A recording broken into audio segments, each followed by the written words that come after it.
வணக்கம். மென் செய்திகள். மதுரையில் 19/3/2026 அன்று தமிழக நாயுடு கூட்டமைப்பு அறக்கட்டளை சார்பாக தெலுங்கு வருடப்பிறப்பு யுகாதி திருநாள் மற்றும் மகளிர் திருவிளக்கு பூஜையுடன் வெகு விமர்சையாக நடைபெற்றது. கூட்டமைப்பின் தலைவர் திரு முத்துராஜ் நாயுடு அவர்களின் ஆலோசனையின் பேரில் செயலாளர் செல்லூர் திரு நவநீதன் நாயுடு மற்றும் பொருளாளர் திரு ஸ்ரீதர் நாயுடு, மாவட்ட நிர்வாகிகள் சங்கர் நாயுடு, வாசுகி அம்மாள், ஜோதி அம்மாள், லட்சுமி அம்மாள், நளினா அம்மாள் மற்றும் பல்வேறு மகளிர்கள் விளக்கு பூஜைக்கான ஏற்பாடுகளை சிறப்பாக செய்து இருந்தார்கள்.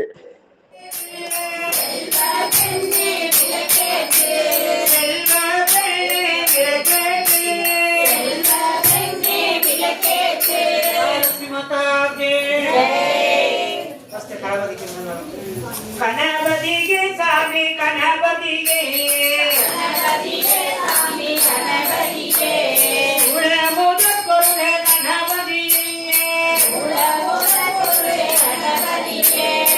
கண்ணன் தன்னவனே கணபதியே அண்டனுக்கு புரிந்த கணபதியே குருவன் சோதரனே கணபதியே பார்வதியின் புத்திரனே கணபதியே அன்பு மனம் உலமுதற் பொருளே கணபதியே தொண்டி வயிற்றோனே கணபதியே. நாயுடு நாயக்கர் இனத்தின் மகளிர்கள் பங்களிப்பு மற்றும் ஒத்துழைப்போடு விளக்கு பூஜை இனிதே நடைபெற்றது. சமுதாயத்தின் நலன் வேண்டியும் உலக நலனுக்காகவும் பிரார்த்தனை மேற்கொள்ளப்பட்டது.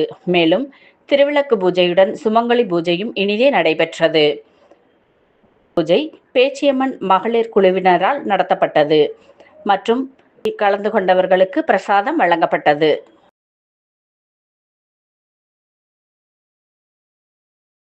மென் செய்திகளுக்காக செய்தியாளர் பாலாஜி. இத்துடன் மென் செய்திகள் நிறைவடைந்தது. வணக்கம்.